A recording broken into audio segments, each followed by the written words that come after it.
Hi, my name is Olivia, and I'm a freshman at the University of Delaware, double majoring in media communications and theater studies. Today, I would love to tell you about an obscure but phenomenal moment in Black history. That is the life of Frances Harper. Frances Harper was born Frances Ellen Watkins on September 24, 1825, in Baltimore, Maryland, to her parents whose names were unknown. By the time she was 3 years old, both of her parents had died, so Frances went to live with her Aunt Henrietta and Uncle William Watkins in Baltimore, Maryland. Harper attended the Watkins Academy for Negro Youth, a school established by her uncle until she was about 13 years old. At that age, children were expected to join the workforce, so Harper got a job as a nursemaid and a seamstress for a white family that owned a bookshop. While working for this family, she spent any and all of her free time in the bookshop, igniting her love for books and education. In 1846, by the age of 21, Frances wrote her first book, Forest Leaves. It was a poetry book reflecting on her youth, schooling, and thought on slavery. Harper continued to work as a domestic servant until she was 26. At this time, she left Maryland and became the first female teacher at Union Seminary School in Wilberforce, Ohio. This was a school for free African Americans. She taught domestic sciences at that school for at least a year and then moved on to teach at a different school in York, Pennsylvania. Harper decided to quit teaching and devote all of her time to anti-slavery causes when she was no longer allowed in her home state of Maryland due to a new state law.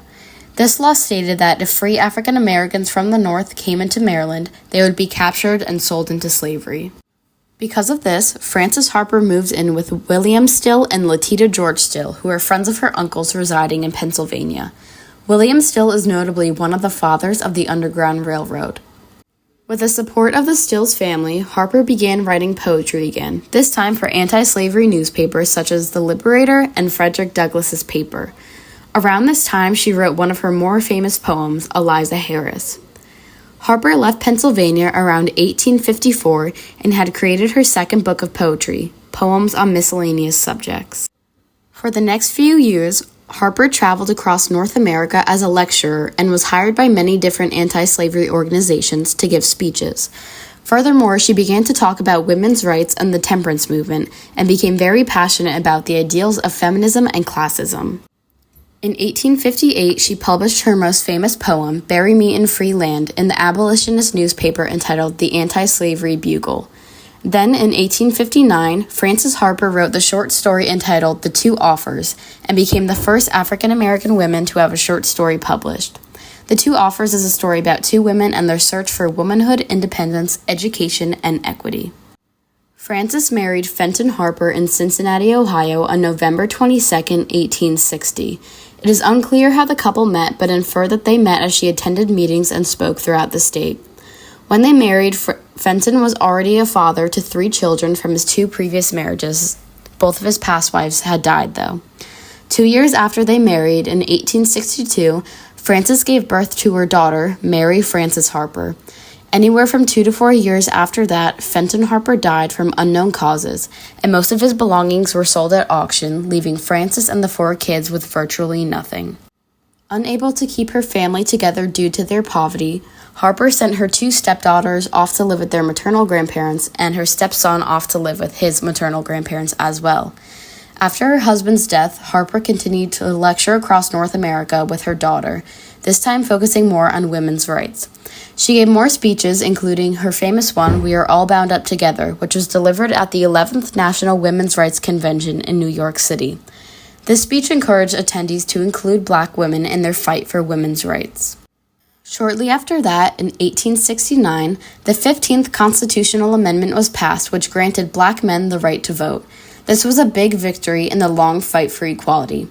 In the same year, Harper co-founded the American Women's Suffrage Association, or the AWSA. This organization influences state governments to create laws granting or expanding on women's rights to vote.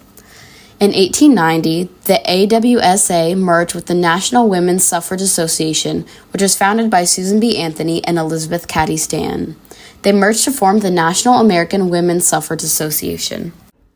For the rest of her life, Frances Harper continued to work and fight for the equal rights, opportunities, and education for Black women. She joined the Women's Christian Temperance Union, co-founded the National Association of Colored Women, and continued to publish many more novels and short stories depicting the lives of Black Americans.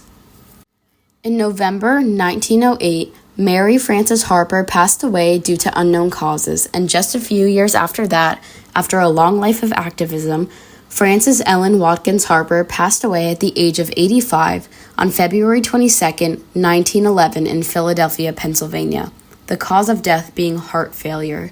She is buried in Eden Cemetery, and she lies next to her daughter, Mary. Frances Harper leaves behind an incredible legacy. She dedicated her life to fighting for the equality and rights of herself and others. A notable abolitionist, suffragist, poet, speaker, writer, teacher, and activist, Frances Harper broke down barriers and made way for societal change.